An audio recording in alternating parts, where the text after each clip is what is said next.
Ang programang ito ay rated SPG. Striktong patnubay at gabay ng magulang ang kailangan. Maaaring may masiselang tema, lengguwahe, karahasan, sexual, horror o droga na hindi angkop sa mga bata.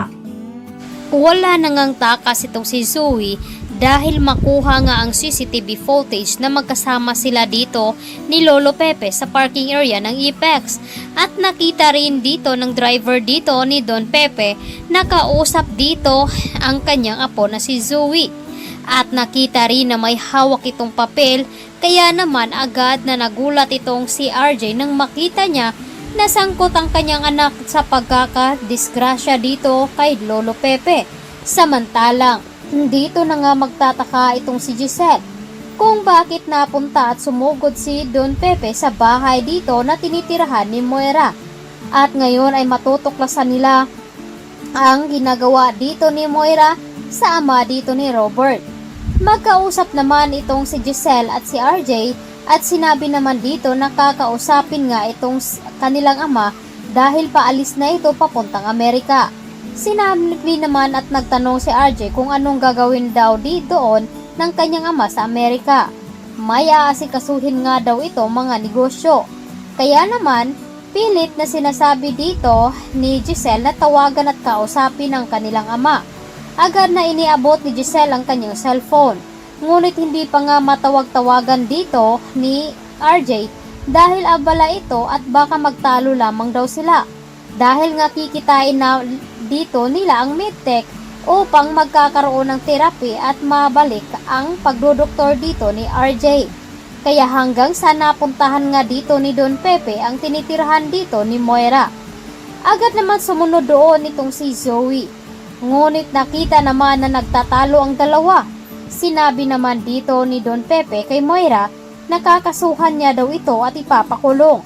Kaya sa takot dito ni Moira ay agad niya itong hinampas. Kaya nauwi sa pagkahimatay dito ni Lolo Pepe. Nagulat naman itong si Zoe at agad naman kinuha ni Moira ang cellphone ni Annalyn. At nakita nga doon na tumatawag itong si Annalyn. Kaya naman hindi sinasagot dito ni Zoe ay agad niya itong ino-off. Kaya nagtataka itong si Annalyn kung bakit wala pa nga doon itong si Lolo Pepe sa kanilang pinag-uusapan. Kasama naman dito ni Annalyn itong si Regan.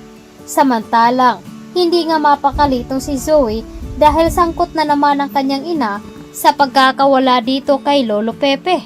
At ngayon ay mukhang hindi na ito magigising at magiging malalagay sa alanganin ang buhay niya dahil sa ginawa dito ni Moira sa kanya.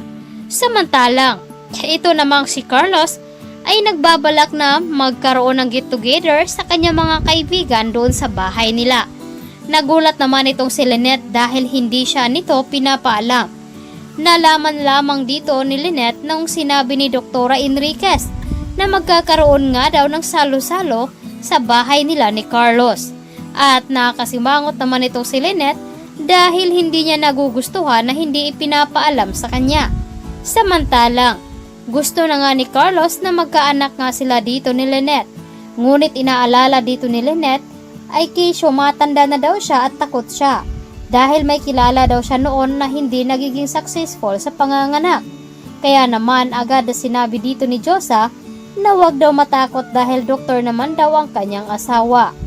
Nasubrahan sa saya itong si Josa nung pumunta doon sa bahay ni Carlos.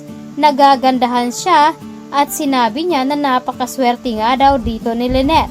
Kaya naman, inadvisean nitong si Lynette ni Josa na ibigay nga daw ang mga hinihiling dito ni Carlos upang hindi nga ito mapag-aawayan ng kanilang dalawa.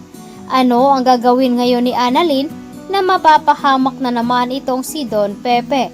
Kaya ito ang dapat nating abangan bukas dito lamang sa Abot Kamay na